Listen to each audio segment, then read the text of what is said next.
Hello friends, ഈ tech ഇലക്ട്രോണിക്സിന്റെ പുതിയൊരു വീഡിയോയിലേക്ക് സ്വാഗതം. നമ്മളിന്ന് റിപ്പയർ ചെയ്യാൻ പോകുന്നത് ബട്ടർഫ്ലൈയുടെ ഒരു ഇൻഡക്ഷൻ കുക്കറാണ്. നമ്മൾ ഓൺ ചെയ്തിട്ടുണ്ട്, ഡിസ്പ്ലേ വന്നിട്ടുണ്ട്. ഇനി നമ്മൾ ഓൺ ചെയ്യുന്നു. ഓക്കെ, E9 എററാണ് ഇതിൽ ഷോ ചെയ്യുന്നത്. പാത്രം വെച്ചാലും E9 എറർ തന്നെ നമുക്ക് ഷോ ചെയ്തുകൊണ്ട് നിൽക്കും. അപ്പോൾ ഇതാണ് ഈ ഇൻഡക്ഷൻ കുക്കറിൻ്റെ കംപ്ലൈൻ്റ് ആയിട്ട് ഉള്ളത്.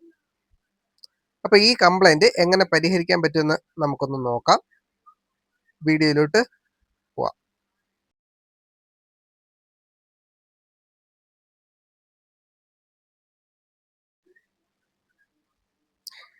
അപ്പോൾ ഇൻഡക്ഷൻ്റെ ബോർഡ് നമ്മൾ ഓപ്പൺ ചെയ്തെടുത്തിട്ടുണ്ട്.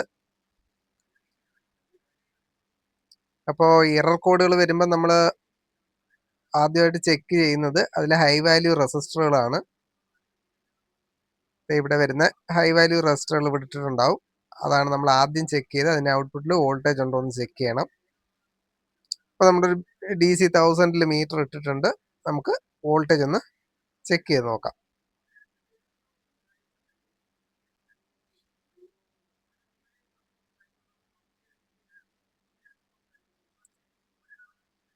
ഇപ്പോൾ നമ്മൾ ഇൻഡക്ഷൻ ഓൺ ചെയ്തിട്ടുണ്ട്.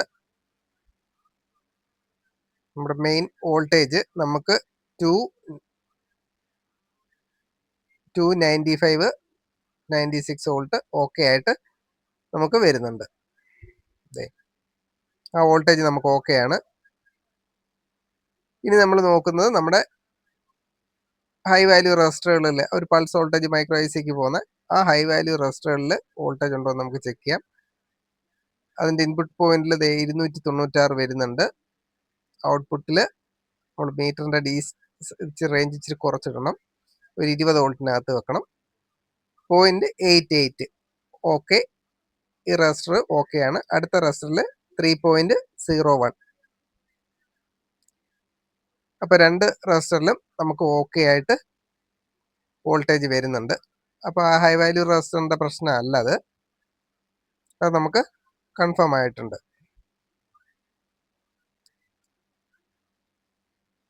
ഇനി ആ വോൾട്ടേജുകൾ മൈക്രോ ICയിൽ വരെ എത്തുന്നുണ്ടോ എന്നുകൂടെ ഒന്ന് ചെക്ക് ചെയ്തേക്കാം. കാരണം അതിൻ്റെ ഇടയ്ക്ക് ഓരോ റെസിസ്റ്ററുകൾ വരുന്നുണ്ട്. ഓക്കെ, അത് IC വരെ ആ രണ്ട് വോൾട്ടേജും നമുക്ക് എത്തുന്നുണ്ട്. അപ്പോൾ ഇനി ഇങ്ങനെ വരുന്ന കേസുകളിൽ നമ്മൾ ഈ IGBT മീറ്ററിലൊന്ന് നമുക്ക് ചെക്ക് ചെയ്ത് നോക്കണം. ഇത് 0.40 ഓംസിൻ്റെ ഷോട്ടിങ് അത് കാണിക്കുന്നുണ്ട്.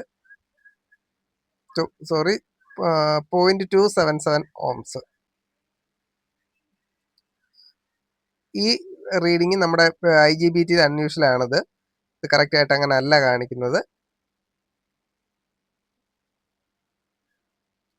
ഈ റീഡിങ് നമുക്ക് തെറ്റായിട്ടാണ് കാണിക്കുന്നത്. അപ്പോൾ നമ്മുടെ IGBT ഷോട്ടിങ് അല്ലാതെ ഇങ്ങനെ IGBTകൾ നമുക്ക് കംപ്ലൈൻറ്റ് വരാറുണ്ട്.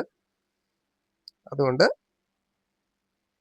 നമ്മുടെ IGBT തന്നെ ഇപ്പം നമുക്ക് കംപ്ലൈൻ്റ് ആയിട്ട് കിട്ടിയിട്ടുണ്ട്. അപ്പോൾ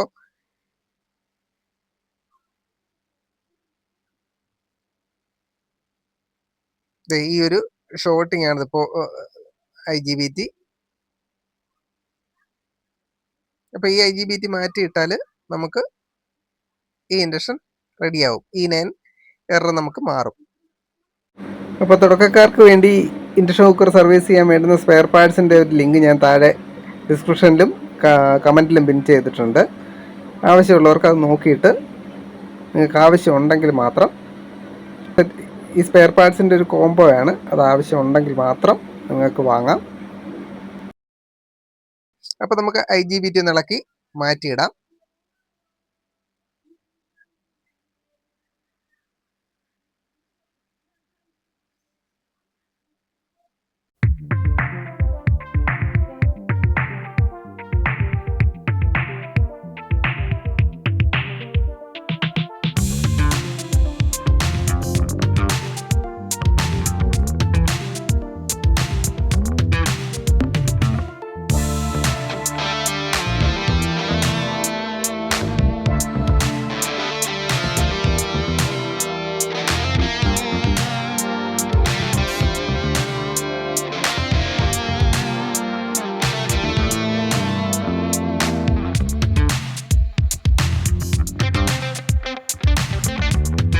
അപ്പോൾ IGBT നമ്മൾ ഓപ്പൺ ചെയ്ത് എടുത്തിട്ടുണ്ട്. ഇപ്പം നമ്മുടെ അവിടുത്തെ ഷോട്ടിങ് മാറിയോ എന്ന് നമുക്ക് മീറ്ററിലൊന്ന് ചെക്ക് ചെയ്ത് നോക്കാം. ഇത് 1.2K ഓംസ് ആണത്. 1.2K ഓംസ് ആണ് അവിടെ കാണിക്കുന്നത്. നമുക്ക് ആദ്യം ചെക്ക് ചെയ്തപ്പോൾ നമുക്ക് 0.277 ഓംസിൻ്റെ ആയിരുന്നു. ഇത് നമുക്ക് ഇവിടെ IGBTയിൽ ഷോട്ടിങ് കാണിക്കുന്നു. 153 ഓംസ് 154 ഓംസിൻ്റെ ഷോട്ടിങ് ആണ് കാണിക്കുന്നത്. അപ്പോൾ IGBT നമുക്ക് ഡാമേജ് ആണ്. അപ്പോൾ നമ്മൾ പുതിയൊരു IGBT മാറ്റിയിടണം.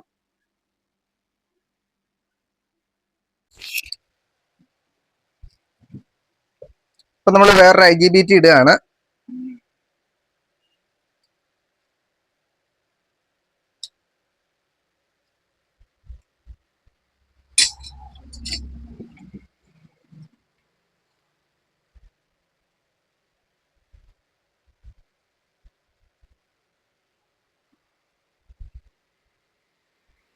എപ്പോഴും നമ്മൾ ഈ സ്ക്രൂകൾ ടൈറ്റ് ചെയ്തതിന് ശേഷം IGBT സോൾഡർ ചെയ്യുന്നതാണ് നല്ലത്.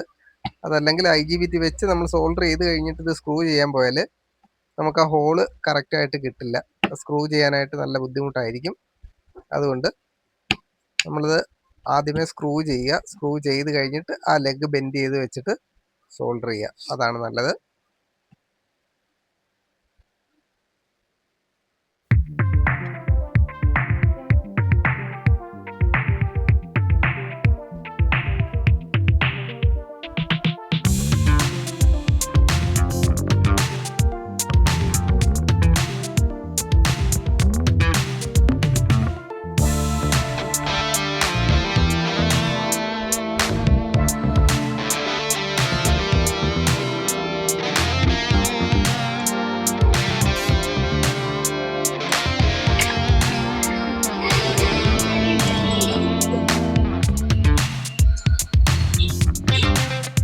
ഓക്കെ, ഇനി നമുക്കൊന്ന് സോൾഡർ ചെയ്യാം.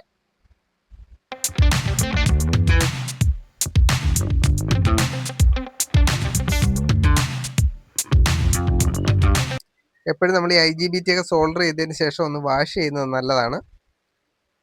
ഉറപ്പായിട്ടും അതൊക്കെ ഒന്ന് വാഷ് ചെയ്തേക്കണം.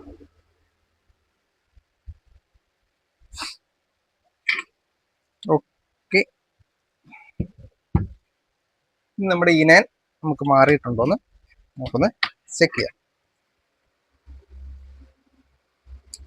ഇപ്പം നമ്മൾ ഫ്രണ്ട് പാനലിലൂടെ കൊടുത്തിട്ടുണ്ട്. നമുക്കൊന്ന് ഓൺ ചെയ്ത് നോക്കാം. ഇനാൻ മാറി നമുക്ക് E0 വന്നിട്ടുണ്ട്. അപ്പോൾ നമ്മുടെ ഇൻഡക്ഷൻ കുക്കർ റെഡി ആയിട്ടുണ്ട്.